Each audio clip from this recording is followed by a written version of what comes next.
사무엘상 14장 36절로 52절 함께 교독하시겠습니다. 제가 먼저 36절 읽겠습니다.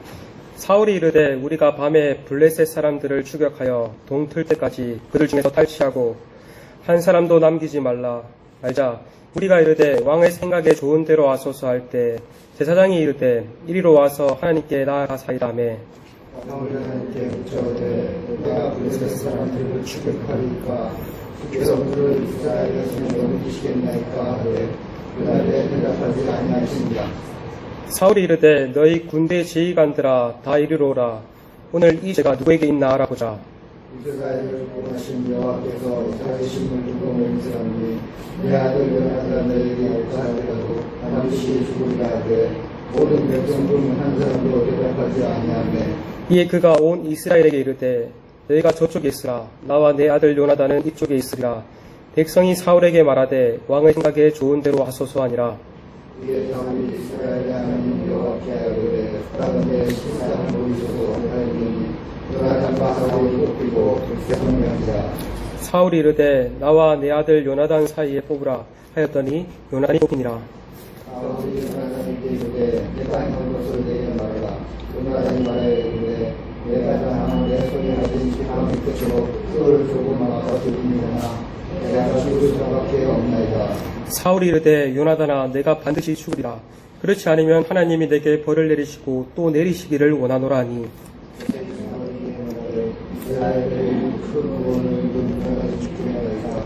결단코 그렇지 아니하리이다.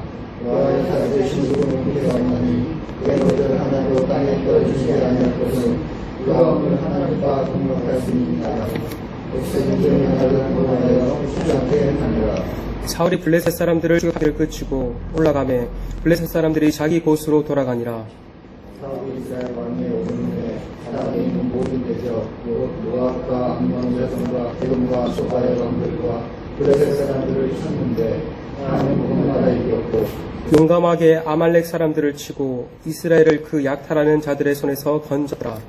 사울의 아들은 요나단과 미스리와 말루시토하여 그의 딸의 이름은 요한이 맏딸의 이름은 메라비요 작은 딸의 이름은 미갈이며 사울의 아내의 이름은 아미노아비니 아히마아스의 딸이요 그의 군사령관 이름은 아브넬이니 사울의 숙부 넬의 아들이며 사울의 아버지는 기스요 아브넬의 아버지는 넬이 아비의 아들이었더라. 함께 읽으시겠습니다. 사울이 사는 날 동안에 블레셋 사람들과 큰 싸움이 있었으므로 사울이 힘센 사람이나 용감한 사람들을 보면 그들을 불러 모았더라.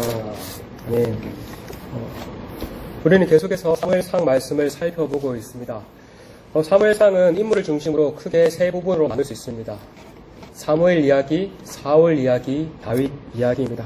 현재 우리가 살펴보고 있는 중심 인물은 사울입니다. 사울은 이방 나라들처럼 우리에게도 왕을 달라고 하는 이스라엘의 백성의 요구에 의해 세워진 왕입니다. 사울은 외적으로 출중하였고 백성들의 한대 속에서 왕의 직분을 시작합니다. 처음에는 여호와의 영이 충만함의 임한 가운데 시작하지만 점점 사울은 영적으로 추락의 길을 걷게 됨을 우리는 보게 됩니다.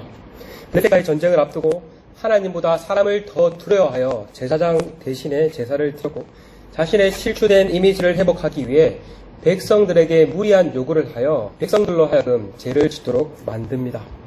앞서 문맥인 어제 본문을 보시면 사울은 블레셋과의 전쟁에서 승기를 잡자 보복을 마칠 때까지 백성들에게 아무것도 먹지 말고 블레셋을 추격하라고 명령하였습니다. 사울에게 있어 백성의 안위는 안중에도 없었습니다. 더 많은 성과를 내어 자신의 명예가 높아지면 그만이었습니다. 그래서 백성들은 조금 복사해도 된다고 생각했습니다. 자신의 야망과 성취를 위해 사람을 도구화시켰던 것입니다. 오늘 본문도 보십시오. 그의 야망이 그대로 묻어나 있습니다. 36절 상반절입니다. 사울이 이르되 우리가 밤에 블레셋 사람들을 추격하여 동틀 때까지 그들 중에서 탈취하고 한 사람도 남기지 말자. 앞서 아무것도 먹지 못한 백성들은 사울이 정한 시기가 끝나자 이성을 잃고 탈취한 짐승을 핏째 먹어 치웠습니다. 생명을 핏째 먹지 말라고 한 율법을 정면으로 위반한 것입니다. 백성들이 죄를 지었으나 이 죄를 짓도록 큰 원인을 제공한 자는 바로 사울이었습니다. 그가 아무것도 먹지 말라고 하였기에 백성들이 죄를 지었던 것입니다. 백성들이 음식을 먹고 어느 정도 기력이 회복되었던 것 같습니다. 그러자 사울은 백성들에게 블레셋을 더 추격하여 그들을 한 명도 남기지 말고 소탕하자고 명령합니다. 이 백성들 또한 사울의 명령에 찬성하지요. 그런데 이때 제사장이 사울에게 한 가지 제안합니다. 하나님께 나아가 하나님의 뜻을 물어봅시다. 블레셋을 계속 추격해서 싸우는 것이 옳은지 여기까지 그만 싸워야 하는지 한번 하나님의 뜻을 물어보자고 제안을 한 것이다. 승리에 도취되어 있던 사울에게 영적 제동을 건 것입니다. 사울의 모습을 보면 하나님께 물었더라, 하나님께 기도했더라 라는 말이 거의 나오지 않습니다. 오히려 블레셋과의 전쟁에서 하나님의 뜻을 물으려다가 혼란이 더욱 심해지자 묻지 않고 나아갔습니다. 반면 사울에 이어서 이스라엘의 왕이 된 다윗은 다릅니다. 다윗 또한 블레셋과의 전쟁을 치르는데 끊임없이 하나님께 묻고 하나님께 답을 듣고 행동하는 모습을 보게 됩니다. 사무엘상 23장 2절입니다. 이에 다윗이 여호와께 묻자와 이르되 내가 가서 이 블레셋 사람을 치리이까. 4절에서 이렇게 말합니다. 다윗이 여호와께 다시 물었더니 11절에서도 또 하나님께 묻습니다. 이처럼 다윗은 철저하게 하나님께 묻고 하나님의 뜻을 따라 행동했습니다. 그러나 사울은 그렇지 않습니다. 하나님께 묻는 대신 자신의 뜻을 따라 행동함을 보게 됩니다. 여러분, 우리도 마찬가지입니다. 하나님의 뜻을 묻지 않는다면 우리 또한 우리의 뜻을 따라 행동하기 쉽습니다. 우리는 늘 우리의 뜻을 따라 행동하기 쉬운 경향성을 가진 존재들이기 때문입니다. 왜 우리가 기도해야 합니까?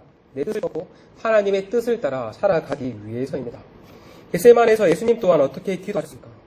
나의 뜻이 아닌 아버지의 뜻대로 이루어지기를 기도하지 않으셨습니까? 하기는 오늘 이 새벽에 기도의 시간을 통해 하나님께 뜻을 묻고 하나님의 뜻을 따라가는 우리 모두가 되기를 소망합니다. 사울은 제사장의 제안에 명분 때문이라도 그것을 거절할 수 없었던 것 같습니다. 그래서 마지못해 하나님께 묻습니다. 그러나 하나님께서 어떻게 반응하십니까? 하나님께서 침묵하십니다. 37절입니다. 사울이 하나님께 묻되 내가 블레셋 사람들을 추격하리까 주께서 그들을 이스라엘의 손에 넘기시겠나이까되 그날에 대답하지 아니하시는지라. 여기서 하나님께서 침묵하셨다는 것이 어떤 의미를 지닙니까? 하나님께서 블레셋을 추격하는 것을 더 이상 기뻐하지 않으셨다는 것입니다. 이때 사울은 자신의 내면과 자신의 동기를 점검해 보아야 했습니다. 문제가 자신에게 있음을 인식하고 회개해야 했습니다. 그러나 사울은 이것이 다른 누군가의 죄 때문이라고 판단하고 죄인을 색출합니다. 38절에 사울이 이르되 너희 군대 지휘관들아 다 이리로다. 오늘 이 죄가 누구에게 있나 알아보자. 이러한 사울의 모습을 통해 그가 얼마나 영적으로 무감각해져 있는지를 알 수 있습니다. 우리 영적으로 무감각해지면 자신을 제대로 보지 못합니다. 자신이 자신을 잘 알고 자신을 잘 볼 것 같지만 영적으로 흐려지면은 하나님을 제대로 못 보고 자신도 제대로 볼 수 없습니다. 오히려 자신에게 문제가 없고 다른 사람이 문제라고 생각합니다. 이것이 늘 우리가 빠지기 쉬운 오류가 아닌가 생각됩니다. 누가 영적으로 깨어있는 사람입니까? 하나님 앞에서 자신을 제대로 보일 수 있는 사람입니다. 우리는 늘 하나님의 말씀을 거울 삼아 자신의 내면을 비추어 보아야 하고 기도함으로써 자신의 내면과 외면의 상태를 계속해서 점검해 보아야 합니다. 오늘 하루 동안 우리가 말씀과 기도로 깨어 다른 누구를 판단하고 정죄하기 앞서 우리 자신의 상태를 계속해서 점검해보며 하나님 앞에 긍휼을 구하는 우리 모두가 되기를 소망합니다. 사울은 죄인을 색출해서 처형하겠다고 하자 백성들은 아무 대답을 하지 않습니다. 백성들은 요나단이 사울의 명령을 어기고 꿀을 먹었다는 사실을 알고 있었습니다. 하지만 요나단을 보호하기 위해 침묵합니다. 그러자 사울은 하나님께 실상을 보여달라고 그제서야 묻고 제비를 뽑자 요나단과 사울이 뽑혔는데 또 한 번 더 제비를 뽑자 요나단이 뽑혔습니다. 사울은 요나단을 향해 무엇을 하였는지 물었고 요나단은 꿀을 조금 맛보았다고 대답합니다. 사실 요나단은 아무것도 먹지 말라는 사울의 명령을 하는 자리에 있지 않았습니다. 더불어 먹으면 죽을 것이라고 맹세도 하지 않았습니다. 맹세를 하였다면 꿀을 맛본 것이 맹세를 어긴 죄가 되겠지만 그렇지 않았던 것입니다. 사울은 모든 탓을 요나단에게 덮으시어 요나단을 반드시 죽일 것이라고 선언합니다. 그렇지 않으면 하나님께서 자신에게 벌을 내리시고 더 내릴 것이라고 하나님의 이름을 들먹이며 맹세까지 합니다. 그러자 이것을 듣던 백성들이 어떻게 반응합니까? 45절입니다. 백성들이 사울에게 말하되 이스라엘의 이 큰 구원을 이룬 요나단이 죽겠나이까 결단코 그렇지 아니하리이다. 여호와의 살아계심을 두고 맹세하옵나니 그의 머리털 하나도 땅에 떨어지지 아니할 것은 그가 오늘 하나님과 동역하였음이니까 하여 백성이 요나단을 구원하여 죽지 않게 하니라. 이 대목을 보면 사울보다 백성들이 더 나아 보입니다. 사울은 왕이라는 권위와 명분을 앞서 요나단을 정죄하려고 하였지만 백성들은 요나단이 잘못이 없음을 잘 알았습니다. 오히려 요나단이 블레셋과의 전쟁에서 큰 구원을 이룰 수 있도록 하였고, 요나단은 하나님께 죄를 지은 것이 아니라 하나님께 동력한 사람이라고 오히려 요나단을 변호하고 그를 죽이지 못하게 만든다. 오히려 하나님과 동력하지 않고 죄를 지은 자가 누구입니까? 사울이었던 것입니다. 이처럼 사울은 하나님께도 거부당하고 백성들에게도 거절당한 것을 보게 됩니다. 오늘 본문 47절에서 52절은 사울의 업적과 그의 족보가 나옵니다. 47절을 보면 사울이 여러 민족들을 쳤고 향하는 곳마다 이겼다라고 말을 하고 있습니다. 우리말 성경에는 향하는 곳마다 이겼다라고 사울을 조금 긍정적으로 평가하는 것 같습니다. 하지만 원어를 보면 부정적인 뉘앙스가 담겨 있습니다. 원어를 그대로 직역하면 이렇습니다. 향하는 곳마다 악을 행하였다. 부정적으로 평가하죠. 또한 사울의 행적 어디에도 하나님이라는 단어와 하나님의 행적을 찾아볼 수 없습니다. 그저 인간 사울의 업적만 기록되어 있을 따름입니다. 반면 다윗의 행적은 하나님께서 이기게 하셨다라고 사무엘하 8장 14절은 다윗의 업적을 평가하며 하나님께 이기게 하셨다라고 말합니다. 사무엘은 하나님이라는 것 없이 그냥 이겼다라고 하는데 다윗은 하나님이 이기게 하셨다라고 하나님께서 다윗과 함께 하셨음을 기록하고 있습니다. 그런 의미에서 사울은 많은 업적을 남겼다 할지라도 하나님과 상관없이 산 인물입니다. 하나님께 묻지도 않았고 하나님과 동행하지도 않았고 하나님과 동력하지 않고 그저 자신의 업적만 쌓으며 살았던 대표적인 인물이었던 것입니다. 사울뿐만 아니라 이스라엘의 역대 왕을 평가하는 기록을 보면 늘 하나님과의 관계 안에서 평가합니다. 그가 아무리 대외적인 업적을 세웠다 할지라도 그것은 거의 언급되지 않습니다. 그저 여호와 보시기에 정직하게 행하였는지 여호와 보시기에 정직하지 않게 행하였는지로 평가됨을 우리는 보게 됩니다. 사람의 시선이 아니라 하나님의 시선으로 평가되고 있는 것이죠. 하나님께서도 우리의 삶을 평가하실 때도 이와 같이 평가하시지 않을까 생각됩니다. 이 땅에서 우리가 얼마나 많은 성취를 이루고 큰 업적을 쌓는다 할지라도 하나님은 그것으로 우리를 재단하지 않으실 것 같습니다. 하나님은 오히려 그러한 보이는 업적으로 평가하시기보다 우리가 얼마나 하나님과 동행하며 살았는지, 우리가 얼마나 하나님과 동력하며 살았는지로 우리를 평가하실 것입니다. 바라기로 오늘 하루 많은 일들을 함에 있어 하나님과 상관없이 자신의 일을 추구해 나가는 것이 아니라 하나님과 동행함으로, 하나님과 동력함으로 그 일들을 이뤄나가시는 우리 모두가 되시길 소망합니다. 시간 함께 말씀을 붙잡고 기도하며 나아갔으면 좋겠습니다.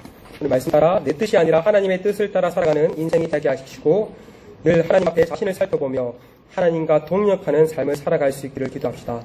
또한 공동체를 위해서 기도합시다. 6월부터 모든 대면 예배가 시작됩니다. 예배 가운데 크신 하나님의 은혜가 있게 하시고 이곳에서 드려지는 모든 예배를 통해 하나님의 크신 은혜와 임재를 경험할 수 있는 그러한 공동체가 될 수 있기를, 말씀을 전하는 사역자와 직분자들을 성령 충만함으로 붙들어 주셔서 역할들을 잘 감당할 수 있는 은혜를 달라고 시간 함께 기도하신 후에 개인적으로 기도하시겠습니다. 함께